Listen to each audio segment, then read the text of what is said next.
এইটা না দেখতে পেলে খুব মিস হয়ে যেত এটা, কারণ কি এত সুন্দর ভিউটা ছিল। এখন হয়তো আমরা যেতে পারছি না, নৌকা বিয়ে করতে পারছি না, হ্যাঁ কিন্তু এখন যেতে পারছি না, তাও ঠিক আছে। কিন্তু যদি একটা আইডিয়াও না করতে পেতাম যে জায়গাটা কেমন, তাহলে খুব আফসোস লাগতো। চলো নিচের দিকে ঘুরে আসে এসো।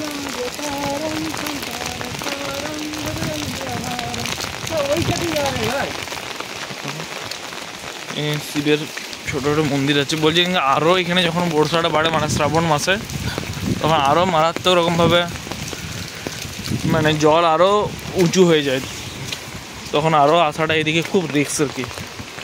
চারদিকে রেলিংয়ের বাউন্ডারি দেওয়া আছে। ওরে বাপরে, এটা অ্যাকচুয়ালি একটা রিসোর্টের ভিতর দিয়ে আমরা ঢুকেছি, যে সেখান থেকেই ভিউটা নিতে পারছি, না হলে এটাও দেখা যাবে না, যেত না আর কি। ও ওসাম লাগছে, দারুণ লাগছে ভাই। এটা আসাটা ছাড়তে হলো এখানটাতে।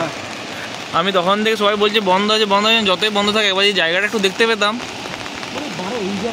তাও বুঝতো। কোনটা ভেতরে ঢোকা ভাই? আরে আমার পুরো ফোন লক আছে, তোমার চাপ নেই। জায়গাটা জলের আওয়াজ দেখেছো? দারুণ দারুণ।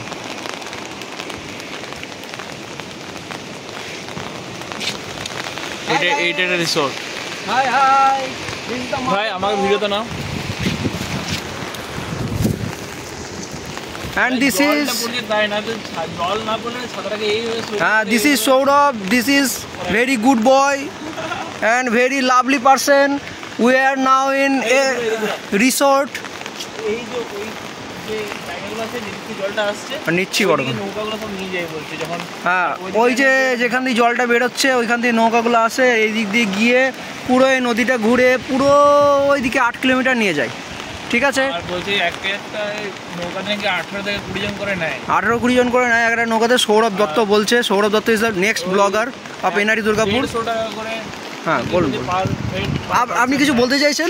আপনি কিছু বলতে চাইছেন ভাই? ওইটাই দেখি বলা হবে ভাই, কিন্তু এখন আমরা এমন একটা টাইমে এলাম যে এগুলো তো করতে পেলাম না, বাট তাও ঠিক আছে, দেখতে তো পেলাম জিনিসটা আফটার অল।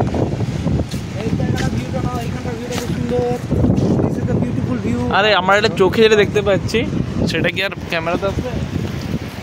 ক্যামেরায় আসবে, ক্যামেরায় আনতে হবে। This is the beautiful view of this river. এটা ধরো তো ভাই, এটা ধরো, এটা খুব সুন্দর একটা ভিউ। অসাধারণ। একটা গাছের ফাঁক থেকে নেওয়ার একটা ব্যাপারই আলাদা। দাঁড়া এটা রাখি এখানে, ভিজে প্লাস্টিক, এটা ভিজে প্লাস্টিক তো। No, no, no, no, no, no, no, no, no, no, no. ভাই এখান থেকে এবারে